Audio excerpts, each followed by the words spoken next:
Well, hello and welcome to the Jill Lublin Show. I'm so glad you've tuned in because today we have an amazing special guest, and her name is Debra Poneman. I'm pleased to call Debra both my friend, colleague, wonderful woman in the world. And I want to tell you how amazing she is because for over 40 years, Debra she's first of all a best-selling author. She's the founder of Yes to Success, and she shared her systems with tens of thousands of people around the world to create lives of success and abundance and deep happiness, self-love, and lasting self-fulfillment and inner fulfillment. Known as the mentor to the mentors, Debra's students have used her teachings to become mega successful entrepreneurs, renowned transformational leaders, and New York Times bestselling authors, millionaires and billionaires, even household names. But Debra feels her greatest accomplishment is not only that she has taught so many people how to live the dreams, but also to look in the mirror and love the person they are. Thank you, Debra, for being on the show. Thank you that I could look at you and love the person you are, because I just adore you, and I'm so honored to be on your show. Well, thank you. And it's an honor to have you here. And I know you teach principles on how to create a successful life. I've seen your students go on to huge accomplishments. And let me just ask you, what's your definition of success? You know, it's so funny because you would think that that would be the easiest question for me to answer because I've been teaching Yes to Success for 40 years. But the truth is, I know what success isn't. And success isn't a big house and a fancy car and enough money to go on vacations, because having taught this for 40 years, I see that when people strive for those things, more often than not, when they get them and they haven't done the inner work and they haven't created inner success and they can't look at the mirror and love the person that they see, they get the big, beautiful house and they walk into it. And it's like one of those movie sets. There's nothing on the other side because the house doesn't fill the emptiness that they still feel. I love one of the definitions of success. So I say, don't expect if you get those things, the corner office, the raise, the whatever it is, that it is going to make you ultimately happy. And that's no big secret. We look at the movie stars and the masters of business and the rock stars, and they get everything they thought they wanted, and then they kill themselves because it is such a huge lie.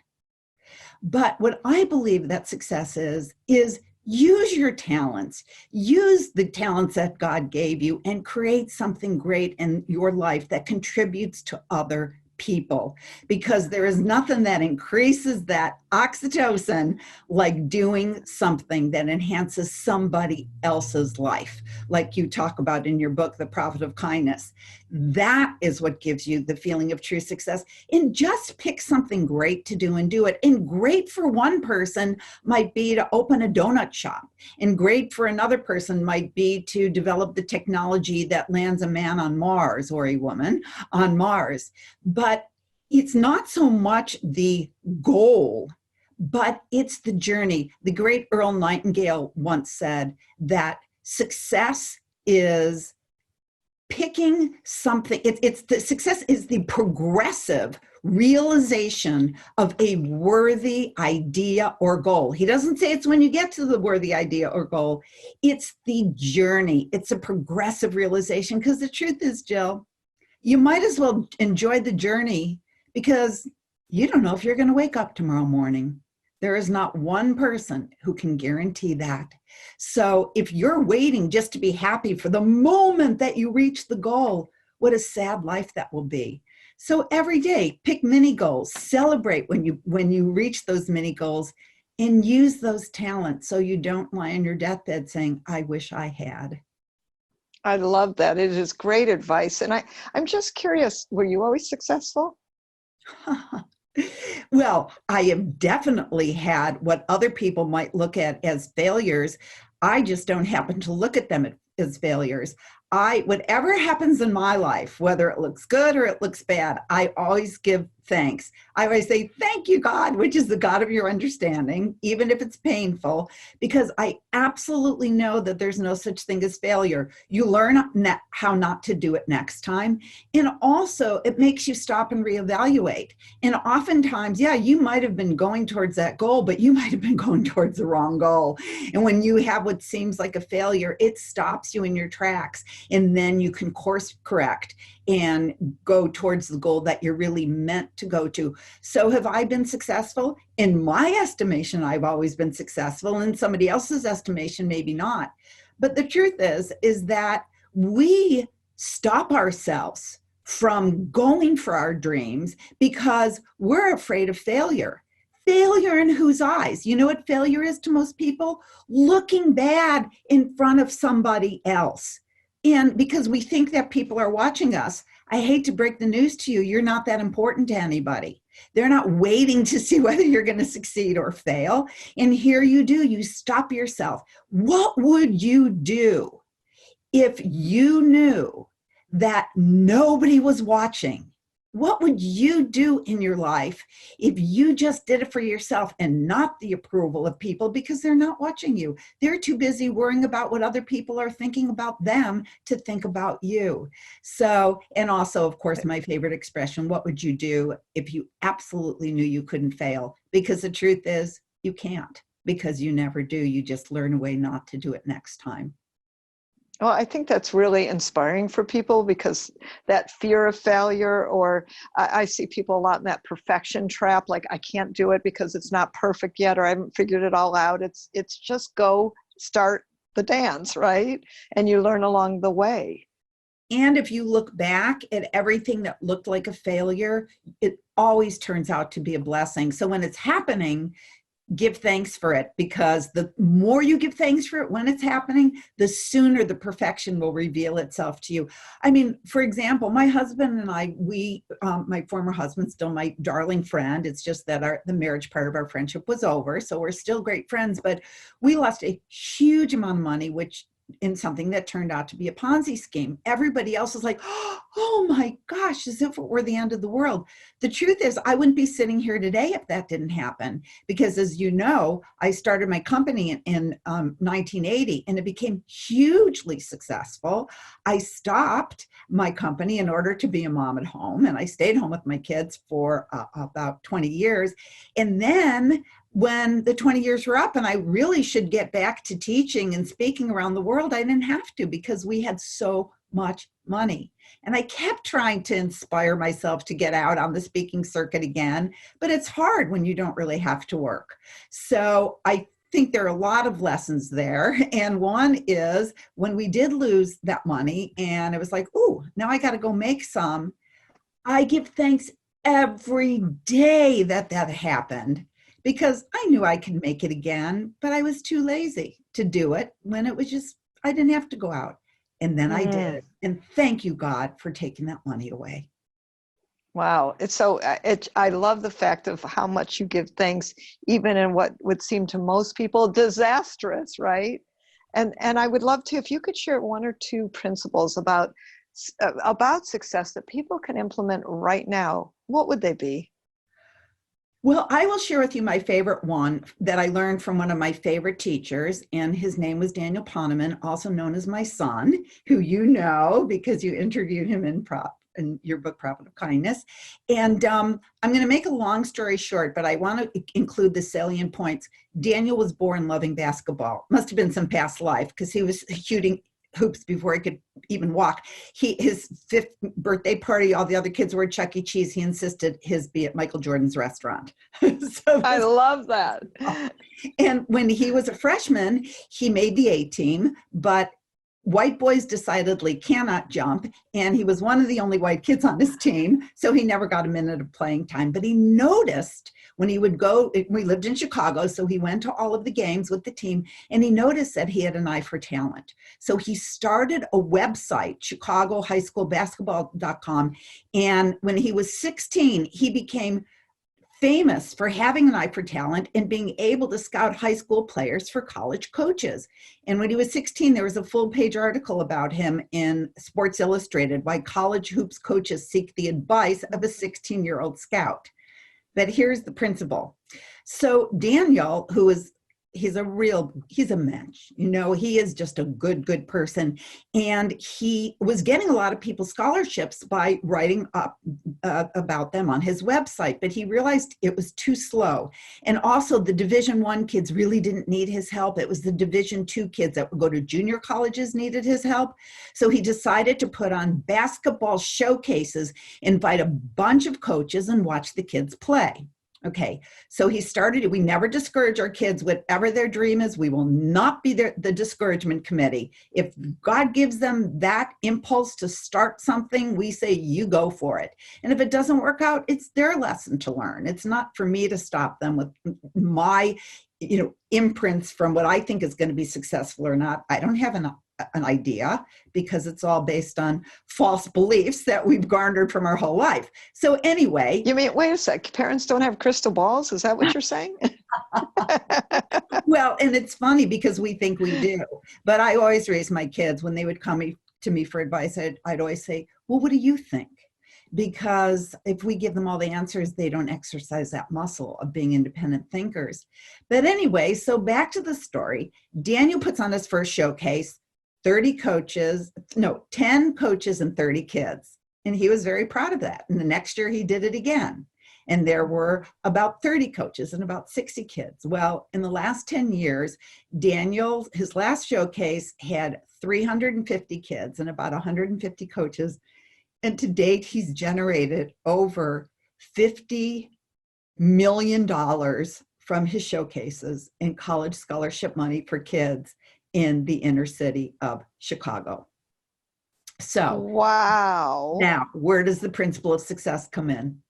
So Daniel and he was living on our couch because he would not take a penny for himself, because he started this nonprofit and he raised money mostly for my friends, and I'm sure you donated. And he started this nonprofit so that the kids could come to the showcases for free. All right, because kids could be in showcases, but it was $150, which most of those kids did not have. Right. So, but one day I say to Daniel, honey, I love what you're doing. However, don't you think you could make some money for yourself? And he said to me, and here's the principle, Mom, don't worry about it. I'm building relationship capital. Relationship capital. That's a success principle, yes?